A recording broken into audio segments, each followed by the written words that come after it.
Mangrove selama ini dikenal sebagai penyimpan karbon yang efektif untuk mitigasi perubahan iklim. Tapi ada fakta lain yang jarang dibicarakan.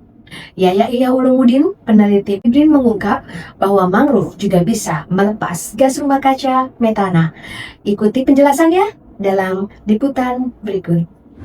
Ekosistem mangrove kerap disalahartikan hanya sebagai hutan pesisir. Padahal, mangrove adalah ekosistem utuh yang menyimpan karbon untuk menghadapi perubahan iklim. Mangrove itu bukan hanya hutan, tapi dia adalah wetland secara keseluruhan. Ada komponen pohonnya, aliran sungai, hingga lumpur. Semua komponen-komponen itu menyatu sebagai mangrove. Hutan mangrove itu 4-5 kali lebih banyak menyimpan karbon dibandingkan hutan darat. Karbon yang sudah disimpan di dalam sistem mangrove atau di dalam ekosistem hutan darat itu yang harus dijaga. Karena sekalinya hilang karbon yang sudah ada di kedua tempat itu efeknya jauh lebih besar. Sementara proses penyimpanannya lebih lambat dibandingkan proses pelepasan.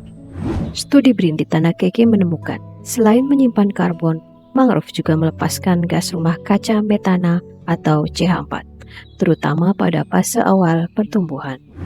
Mangrove sebagai wetlands juga punya potensi melepaskan gas rumah kaca selain CO2. Salah satu studi yang saya secara pribadi lakukan itu melihat bahwa metan itu dilepaskan cukup signifikan, bisa mengurangi potensi penyimpanan karbon di ekosistem penanaman mangrove. Di awal-awal itu mangrove memang mengakumulasi karbon sambil melepaskan gas metana. Semakin tua, mangrove akumulasi karbonnya semakin meningkat, diiringi dengan pelepasan metan juga tinggi. Kemudian pelepasan metan akan berkurang ketika dia sudah mulai dewasa. Sementara akumulasi karbon masih terus berlanjut sampai seperti hutan alam, akumulasi karbonnya akan stagnan. Nah, itu salah satu yang saya temukan ketika saya melakukan kajian di Tanah Keke. Mangrove menghasilkan metana karena sedimen tergenang dan miskin oksigen. Kondisi ini memicu tumbuhnya bakteri metanogen yang mengubah karbon menjadi metana atau gas rumah kaca, terutama pada fase awal pertumbuhan. Hampir di semua sistem wetlands, termasuk mangrove, itu ada bagian sedimen yang sering tergenang, menyebabkan oksigen tidak cukup melimpah di dalam sedimen tersebut. Salah satu kelompok bakteri yang bisa tumbuh di kondisi kurang oksigen adalah bakteri pembentuk metan. Karena metan merupakan gas dengan molekul yang ringan dan sulit larut di air, maka mudah lepas ke udara melalui permukaan air atau permukaan tanah.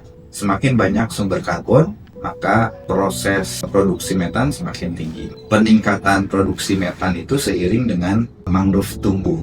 Di situ ada akumulasi karbon, kemudian sebagian karbon masuk ke dalam tanah, jadikan sebagai sumber makanan bagi bakteri anaerobik. Ketika mangrove-nya sudah dewasa, ada hewan-hewan cacing, moluska, kepiting, dan menggali tanah yang memudahkan oksigen masuk ke dalam tanah, sehingga menjadi banyak oksigen. Karena banyak oksigen, bakteri pembentuk metan itu tidak bisa bekerja menghasilkan metan. Restorasi mangrove efektif jika dimulai dengan perbaikan hidrologi. Sistem pasang surut alami mendukung pertumbuhan mangrove dan mengurangi pelepasan metana. Hal yang perlu diperhatikan adalah memperbaiki sistem hidrologi di lingkungan yang akan direstorasi dengan mengurangi genangan, dengan cara membuka tanggul-tanggul yang menyebabkan air tidak mengalir atau membuat saluran-saluran sehingga pasang surut kembali kepada sistem yang semula secara alami, sehingga sedimen itu kadang mengalami genangan, kadang mengalami surut. Nah, kondisi seperti ini cocok sekali untuk mangrove tumbuh karena di situ oksigennya cukup, pembentukan metan juga akan dikurangi. Pemilihan jenis mangrove juga perlu disesuaikan dengan areanya. Ekosistem mangrove tidak hanya penting untuk menjaga iklim, tetapi juga berpotensi besar memberi manfaat ekonomi bagi warga pesisir. Semoga pemerintah kita bisa melihat mangrove atau pesisir sebagai sumber daya yang perlu diperhatikan dan dikelola dengan lebih baik, dimanfaatkan untuk kemakmuran rakyat Indonesia. Dengan memahami dinamika penyimpanan karbon dan pelepasan metana, pengelolaan mangrove di Indonesia perlu lebih hati-hati. Restorasi dan konservasi harus dirancang seimbang agar fungsi ekologis mangrove tetap terjaga tanpa menambah beban iklim. Terima kasih telah menyaksikan Kabar Kawasan edisi kali ini. Saya Siti Suha, mewakili kru yang bertugas, pamit undur diri. BRIN TV, TV Riset, Jawa Now.